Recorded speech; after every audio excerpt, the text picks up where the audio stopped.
With so many existing Pokemon out there, they are all unique and do things in their own ways. That's why today I'm going to be talking about some of these Pokemon with split evolution lines, or as they're technically called, branched evolutions. Branched evolutions are usually a thing where one Pokemon has the option to evolve into one or another. Take this here Slowpoke for example. It can evolve into Slowbro or Slowking, with each having its own method and specialty. Slowbro has higher physical defenses and is evolved by leveling up Slowpoke naturally, while Slowking has higher special defenses and is evolved by trading Slowpoke with King's Rock as its held item. I figured why not take a look at some of these Pokemon and count down some of my favorites. Let's take a look. Rolling, I can never get enough. I've been up too long and I way too drunk, but we straight up in it and we feeling.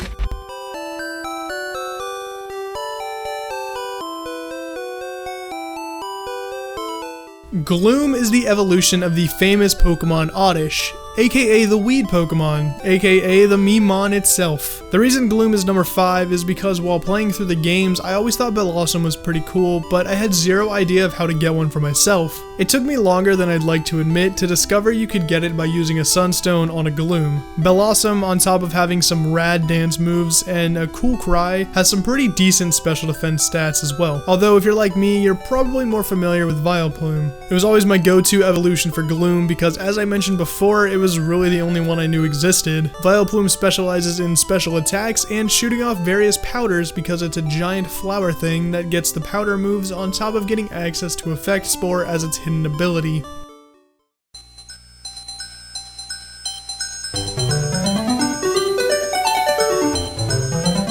To find this next Pokemon, we have to follow the advice of Sebastian and take a look under the sea. Clamperl was first introduced in the Hoenn region, and to find it you had to dive deep. Now I never knew that you had to trade it to evolve it, so I was missing out on both of its evolutions, Gorbis and Huntail. Both evolutions are pretty attack heavy, with Huntail being the physical attacker and Gorbis being the special attacker. Huntail kinda got the not so good stat as all of its stab moves were special moves, since this was before the physical and special split introduced in Gen 4. To get it, you trade Clamperl with a Deep Sea Tooth and it evolves right after the trade happens.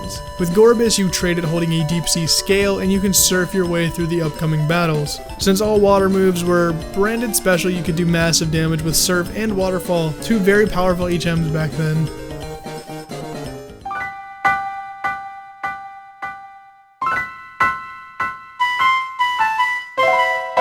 Nincada is one of my favorite Hoenn Pokemon because it's also based off of my favorite animal, the cicada. I used to pick up cicada shells and hang them on things because that's what I considered fun. Wait, that doesn't make me sound strange, does it? Oh well. Anyway, at level 20, Nincada would evolve into Ninjask. Not only is Ninjask a ninja, thus having a higher speed stat, but it also has a pretty solid attack stat as well. Although having an extra Pokeball and party slot when Nincada evolves, and you'll net yourself a pretty cool Pokemon Shedinja. It's the only Pokemon with access to the ability Wonder Guard, which allows only super effective moves to hit. The catch with this though is that it's only got 1 HP, so if they happen to have a super effective move, then it's lights out for this little guy.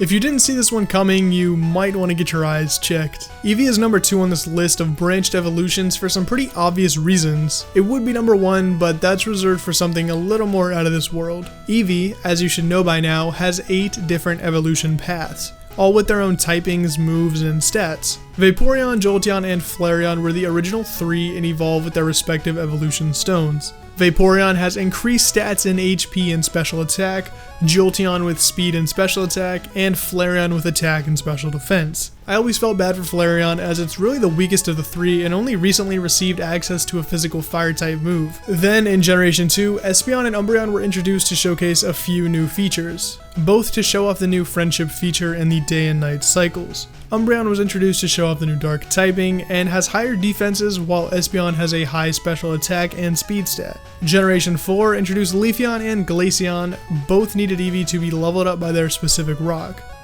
Leafeon is a physical powerhouse with some good attack and defense, while Glaceon is cold and calculated as can be with its high special attack and defense stats. And finally, the last introduced Eeveelution is Sylveon from Generation 6. Sylveon shows off the new Pokémon feature by needing 2 hearts and also knowing a fairy type move. It specializes in having high special stats.